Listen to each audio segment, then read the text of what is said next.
시작하셔가지고 오늘 그 마라톤을 얼마나 하셨는지 궁금해서 여쭤봤습니다. 우리는 정관 없이 전체 결정에 따라서 운영 방향을 정하고 있습니다. 우리는 성문법을 택하지 않았고 일종의 불문법을 택하고 있는 모임인 거죠. 이것은 규칙 제정이나 문구에 대한 해석 등에 소요되는 부담을 줄이고요. 동시에 전체의 의사를 논의를 통해서 바로 반영시키자는 취지에서부터 출발을 합니다. 혹시 어떤 분들께서 여러분에게 너희 교회는 정관이 있냐? 우리는 없는데요? 라고 하면 니네 이상한 거 아니냐? 라고 누가 얘기한다면 좀 전에 우리가 나눴던 이야기를 대신해 주시기를 바랍니다. 이에 따라서 우리 교회는 그간의 의사결정을 구글 드라이브의 결의총남이라는 이름으로 문건으로 이렇게 모아두고 있습니다. 여러분도 거의 보지 않으실 수 있습니다만 저희가 전체 회의를 통해서 하고 있는 결의는 일정 시간이 지난 다음에 그 결의총남을 계속 수정해서 업데이트해서 최신판을 올려놓고 있습니다. 혹시 그래서 우리 교회가 왜 지금 이걸 하고 있느냐 라는 게 혹시 궁금하시다면 드라이브에 들어가 보면 이런 결정을 해서 그런 거구나 라는 걸 보시면 될 것 같습니다. 결의총남 내용 중에 예배항에는 다음과 같은 내용이 있습니다. 2020년 3월부터 레아에서 모임을 가지기로 하다.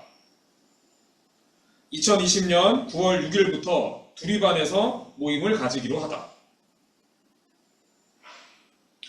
만두파티라는 이름의 교회 준비 모임이 2020년 매주 예배를 드릴 것을 결정한 이후에 우리에게 첫 번째 예배 공간은 크래프트 비어 펍 레아였습니다. 용산참사 유가족인 정영신, 이충현 사장님의 배려 속에서 우리는 예배와 회의, 그리고 성소수자 인권활동 지지 액션 등 작지만 소소한 활동을 시작해 볼 수 있었습니다. 그 레아 시대를 기억하시는 분들은 혹시 기억이 나십니까? 전유상님이 핸드폰 충전한다고 냉장고 코드를 뽑아버리는 바람에 못 쓰게 됐었던 그 생맥주 케그를 저희가 사서 대신 마셔야 했었던 날과, 그리고 어느 날은 맥주 축제 참여를 목표로 우리가 빨리 예배 드리고 가야 된다. 그래서 초스피드로 예배를 드리고 후다닥 택시 타고 튀어가던 날 등등이 오늘 새벽에 예배문을 이렇게 최종적으로 닫으면서 다시 생각이 났었습니다. 유상님의 쾌유를 다시 한번 기도합니다. 레아를 떠나게 된 계기는 전혀 예상치 못했던 전 지구적 재앙 코로나19였죠. 집단 발병 뉴스가 나오면 그 지역과 사람들을 경원시하던 당시 상황에서 이태원발 코로나19 기사는 성소수자 혐오와 맞물려서 온 사회를 술렁이게 했었습니다.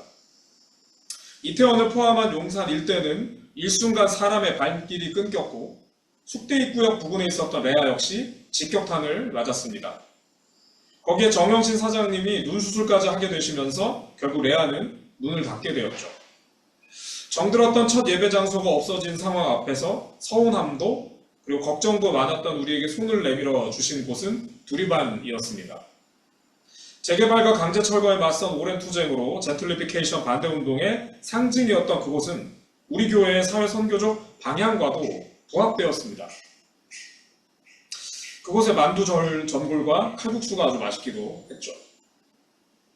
4년이 넘는 시간 동안 우리는 그곳에서 창립 예배를 드렸고 2명의 아기씨앗, 지금 이제 말을 이렇게 하기도 하고요. 그리고 체리도 이제 그 자리에서 일어나서 한두 걸음을 걸어간 것만큼 이렇게 성장했는데요. 이 아이들이 완전히 포대기에 쌓인 갓난아기 시절, 그때 저희가 같이 아기씨앗에 대한 세례를 하기도 했고, 그리고 서재영님이 우리 어른 세례 1호로 세례를 받기도 했습니다. 또 다양한 현장에서 활동하고 계신 분들을 모시고 초청 한우대 표기와 특강 등을 진행하기도 했죠.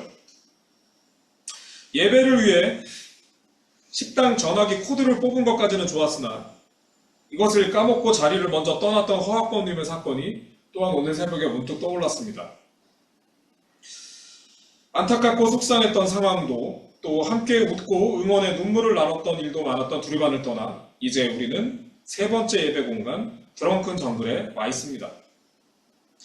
이곳은 보시는 바와 같이 사회적 소수자 친화 그리고 생태 감수성 짙은 공간에 크래프트 비어를 마실 수 있는 곳입니다. 어제 밤 결의총남에 다음과 같은 기록을 추가했습니다. 2024년 11월 3일부터 드렁큰 정글에서 모임을 가지기로 하다. 이 멋진 공간을 흔쾌히 허락해주신 두 분 사장님께 깊이 감사드립니다. 지금 여기 그 사장님 중에 한 분이 계신데요. 지금 두리방에 여기 계신 분들은 잠시 그 자리에서 일어나셔서 우리가 인사를 나눈 적 있지만 우리가 예배 중에 공식적인 인사는 지금이 처음이니까요. 우리 감사 인사 함께 나왔으면 좋겠습니다. 감사합니다. 네, 감사합니다. 자리에 앉으십시오. 이어지는 시간 동안 단순히 가까울이 아닌 내적 친밀성을 나누는 동반자적 관계가 될 수 있기를 바라는 마음 가득합니다. 내일부터 평균 기온이 10도 이상 차이가 나게 엄청 큰 폭으로 떨어진다고 하죠. 우리가 두리반에서 드렁큰 정글 시대로 접어들었듯 계절 또한 가을에서 겨울을 향한 여정을 시작하는 모양입니다. 아무쪼록 여러분 모두와 연대하는 이웃들의 몸과 마음에 하늘의 평화가 깃들길 기원합니다. 오늘의 성서를 생각해 봅시다. 첫 번째 본문인 사무엘기 하에는 군인 이야기가 등장합니다. 기억나십니까? 세 명의 용사가 어쩌고 막 나왔었잖아요. 목마른 주군을 위해 적진을 뚫고 나가 물을 길어온 세 용사. 이를 받아든 주군 역시 대단합니다. 내가 어찌 이 귀한 물을 마실 수 있겠는가? 왕은 기도하며 물을 땅에 부어버리죠. 지난주 이 본문을 살피다가 저는 오래전 사관학교 교육 중에 들었던 이런 얘기를 들었었거든요. 포위된 부대에 수통이 하나 남은 거예요. 보급을 못 받아가지고. 그래서 이게 사람들이 막 있는데 수통이 하나니까 얼마나 목마르겠습니까? 그래서 서로 우리 이거를 마지막으로 마시자. 그러면서 이렇게 처음에 딱 뚜껑 따고 이렇게 마신 거죠. 그리고 조금씩 마시고 다 돌린 거예요. 근데 맨 마지막에 받은 사람이 받았는데 이런 수통의 물이 그대로인 거예요. 그러니까 모두 다 그 다음 사람 생각하면 아무도 마시지 않았다는 거죠. 뭐 이런 얘기입니다. 그래서 이게 모두 맛있지 않았지만 아무도 목마르지 않았다는 하여튼 그런 류의 예화가 있는데요. 네, 그런 예화가 되게 연상되는 성서 구절이다라고 생각했습니다. 사무엘기 하는 고대 서아시아 남성 영웅 서사의 전형이 많이 나타납니다. 전쟁도 잘하지만 악기도 수준급인데다가 잘생기기까지 한 다윗, 그를 연모하는 또 다른 남성 영웅 요나단 등이 이런 서아시아의 고대 그 남성 영웅설화의 되게 전형 중에 하나이죠. 여러분은 아까 좀 전에 읽었던 그 이야기, 세 용사가 있는데 왕이 누가 좀 가서 물 가져오지 않겠냐, 확 가가지고 막 적재를 뚫고 갔다 오고, 또 왕은 또 그걸 내가 이걸 어떻게 마시냐 그러면서 막 이렇게 뿌리고. 여러분은 이걸 들으면서 아까 어떤 느낌이 드셨습니까? 저는 좀 허세스럽다 라고 생각했습니다. 여기서 제가 허세를 떠올렸던 거는 아마도 평소 제가 관심 가지는 영역에서 기인하는 것이 아닐까 생각해 봤는데요. 알고 계시듯이 저의 평일 일정 중에 상당한 시간은 남성 청소년 성교육과 관련이 있습니다. 남다른 성교육 연구소라는 제 일터를 통해 찾아가게 되는 학교 현장에서는 꼭 한 반에 한두 명씩 그렇게 허세 가득한 남성 청소년을 만나곤 합니다. 성교육을 시작하려고 그러면 성교육이요? 성교육 그거 저 다 알아요. 뭐 이런 반응. 혹은 연애? 그럼 그냥 막 하면 돼요. 그냥 잘생기면 그냥 여자는 다 따라와요. 그냥 키가 하면 돼. 뭐 이런 식의 말들. 혹은 남자는 일단 능력이죠. 파워 있고 그런 거 없으면 다 게이지.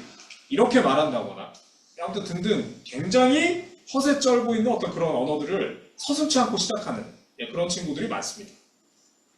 그런데 정작 그들의 허세는 한 두세 시간의 학습 과정을 통해서 너무 쉽게 무너져 내리는 것을 또한 보게 되기도 합니다. 많은 경우에 허세남들이 가지고 있는 그 정보가 팩트상 틀렸거든요. 그래서 그렇게 말하던 것을 굉장히 되게 쑥스러워하기도 하고, 혹은 같은 반 친구들이 보내는 야유 앞에서 굉장히 멋쩍어하는 그런 경우가 이제 그 강의가 이렇게 한 3시간 정도 지나면 나타나는 모습이기도 해요. 이런 경험을 할 때마다 드는 마음은 사실 안타까움입니다. 그가 허세 부리는 참여자에게 아까 말씀드렸던 그 두세 시간의 그 정도의 정보나 이야기도 그동안 제공되지 않아 왔다는 것일 테니 말입니다. 남성 청소년의 성인지 감수성에 빨간불이 들어오는 것은 그들만의 잘못이 아닙니다. 지난해 유튜브에서 선풍적인 인기를 끌었던 콘텐츠 중에 상남자 빙고라는 게 있었습니다. 혹시 보신 분 계시고? 상남자 빙고 나 처음 들어봤다. 여기 계신 분들은 전부 다 이렇게 처음, 혹시 정우님 혹시 상남자 빙고 아십니까? 모르고. 지금 여기는 그러니까 이러니까 얼마나 성인지 감수성이 훌륭한 분들이십니까? 예, 그게 그 남초 커뮤니티 유튜브에서 되게 많이 회자됐었던 예, 그런 거예요. 그러니까 이 빙고 게임 아시죠? 예, 빙고 게임 하는데 거기에 내용이 누가 더 상남자냐를 쓰는 겁니다. 그래서 거기 내용의 주요 대표적인 내용들이 다음과 같습니다. 상남자는 5층 미만은 창문으로 뛰어내린다. 계단으로 다니거나 엘리베이터 다니는 건 하남자예요. 겨울에는 찬물, 여름에는 끓는 물로 샤워한다. 따뜻한 물이 아닙니다. 100도씨 이상의 끓는 물이에요. 아버지가 죽었거나 수감 중이고 엄마를 부를 땐 이름으로 부른다. 벽돌을 베고 잔다. 면도날이 녹슬어 있다. 이 사람 같지 않은 소리들의 근저에는 거칠게 살아야 남자고 내가 더 남자라는 것을 경쟁하는 자들 간의 부리는 일종의 허세가 자리하고 있습니다. 허세의 사전적 정의는 실속 없이 과장되게 부풀린 기세이고 그 어원은 허장성세라는 사자성어입니다. 허세는 자신의 본 모습을 감추고 사회적 규정에 충실한 혹은 그보다 더욱 과대적인 자아를 만들어냅니다. 그런 모습에 찬사를 때로는 부러움을 살 수도 있겠죠. 이에 허세를 부리는 사람은 희열을 느끼며 점점 더 자신을 포장하게 됩니다. 허세의 구체적인 표현에는 상황보다 말이 앞서는 허풍, 그리고 남들의 관심과 시선을 끊임없이 신경 쓰는 관종 등이 있겠습니다. 하지만 허세는 부리는 이의 의도와 달리 되게 공허하고 힘이 듭니다. 왜냐하면 허세는 실상이 아니기에 정작 그 자신에게 만족감을 주지 못하기 때문입니다. 심리학에서는 허세의 극단을 나르시시즘으로 보면서 본래의 자신을 직면하고 드러내지 못할 때 우울감이 발생할 수 있음을 경고합니다. 허세는 자신의 진정한 모습을 인정하지 않기에 꾸미고 포장하는 외적 자아와 달리 자존감은 바닥을 향하고 점점 더 자신을 사랑하지 못하게 합니다. 남성 중심적 가부장제의 1차 피해는 물론 젠더 권력 위계의 하위 영역에 있는 존재들이겠으나 상남자를 운운하며 젠더 헤게모니를 쥐고자 하는 남성 역시 내면의 성숙과 자아 성찰의 기회를 상실한 가운데 우울의 심연을 허우적거리는 경우가 많습니다. 50대 이상 남성 고독사 비율이 수직 상승한다는 것을 여러분 다 어디선가 들어보셨겠죠? 이것은 비단 경제적 문제뿐 아니라 허세에만 몰두했던 나머지 자신이나 주변과 제대로 된 소통을 하지 못해왔던 남성들이 중장년에 이르면서 고독의 막다른 골목으로 몰리게 되었던 때문은 아닐까요? 허세란 관계를 깨뜨리고 종국에는 자신과 만날 수도 없게 합니다. 제가 속한 연구소 프로그램 중에 중1, 2 남성 청소년 성교육 첫 시간은 남성 상자 해체 활동입니다. 맨박스 해체라는 것인데요. 이것은 남자 하면 생각나는 단어를 이렇게 쪽지에다 적은 다음에 이걸 일단 박스에 넣어놔요. 그런 다음에 여러 활동을 거친 다음에 그걸 다시 꺼내놓습니다. 그리고 그거를 하나하나 이게 정말 남성이냐? 라는 그렇게 생각해보는 그런 과정인데요. 그 쪽지에 여러분이 생각해보십시오. 중1, 2 남자 청소년이 남자 하면 생각나는 거 이거는 여자 아니야. 남자는 절대 이거 있어야 돼. 라고 하는 걸 뭘 적을 것 같습니까? 뭘 적을 것 같으세요? 성기. 예, 성기. 자지, 고추 얘기 꼭 합니다. 예, 그리고 또 뭐가 있을까요? 남자란 이래야 된다? 예, 자신감, 리더십, 돈, 어깨, 키, 근육 뭐 이런 얘기 되게 많이 나옵니다. 군대 얘기도 나옵니다. 그래서 엄청 이런 다양한 쪽지들이 수북하게 쌓이지만 고정관념을 발견하는 과정을 지나면서 남성성이란 사회적으로 구성된 허구에 지나지 않는다는 것과 그리고 성별 고정 이미지나 역할은 사실 없다는 것을 같이 깨달아갑니다. 그런 다음 수업을 마치면서 이 남자답다라는 말은 본질적으로 없다라는 것을 강조하고 남자다움 대신 그럼 우리가 어떤 다움을 말하면 좋을지 어떤 단어를 쓰면 좋을지를 물어보면 많은 경우 아까 얘기했던 그 허세스러운 남성 청소년들을 포함하여 남자다움 아니네요 라고 하면서 사람다움 혹은 나다움 아닌가요? 라는 말들을 하게 됩니다. 몇 개월 전에 한 지역아동센터에서 이 남자다움 대신에 어떤 다움이 좋을까요? 했더니 중학교 1학년 친구가 곰곰이 생각하다가 아름다움 아닐까요? 라고 하는 말을 들으면서 되게 제가 감동이 돼서 순간 제가 눈물이 났었던 생각이 납니다. 허세와 남성성은 과대적 자아가 만들어낸 허구에 지나지 않습니다. 오늘 읽었던 사무엘기 하에 반해서 야고보서는 분명한 자기 성찰을 강조합니다.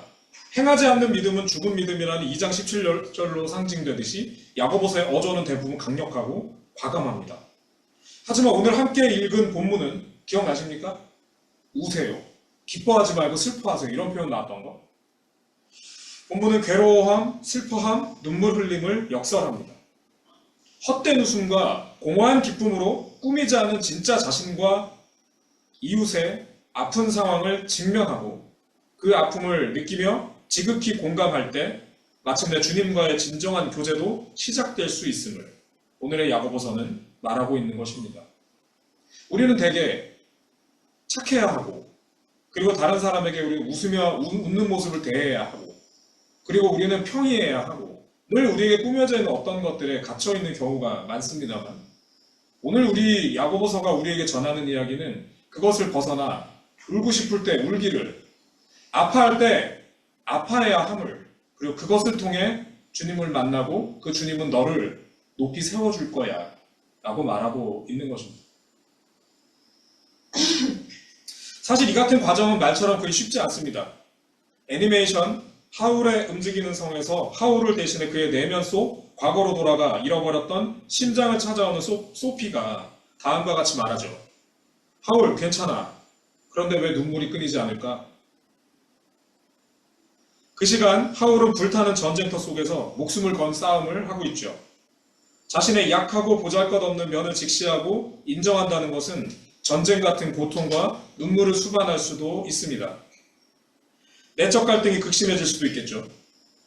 마태복음 속 본문, 오늘 읽었던 마태복음 본문 속 예수께서 나는 평화를 주러 온 것이 아니라 분쟁을 주러 왔다 라고 하는 이 말씀은 유대교적 색채가 어느 공동체보다 짙었던 마태 공동체의 내적 고민의 반영이라고도 할 수 있습니다. 즉 자기들의 근사한 외피가 되어주었던 유대교로부터 이단으로 내몰리고 내적으로는 그럼 이제 우리는 뭐야?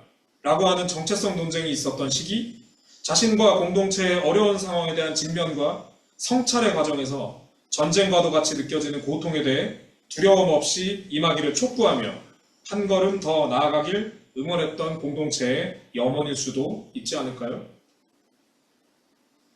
부족한 하루 투표기를 마무리하겠습니다. 사랑하는 여러분, 허세는 무척 강하고 화려해 보입니다만 실상이 아니기에 공허하며 끝내 무너져 내리고 말 겁니다. 이야기 속 다윗의 제국이 그들의 사후 허망하게 쓰러지고 말았음을 우리는 깊이 생각해야 할 것입니다. 허세는 나를 강하고 멋지게 만들기보단 오히려 그 반대의 상황으로 몰아갑니다.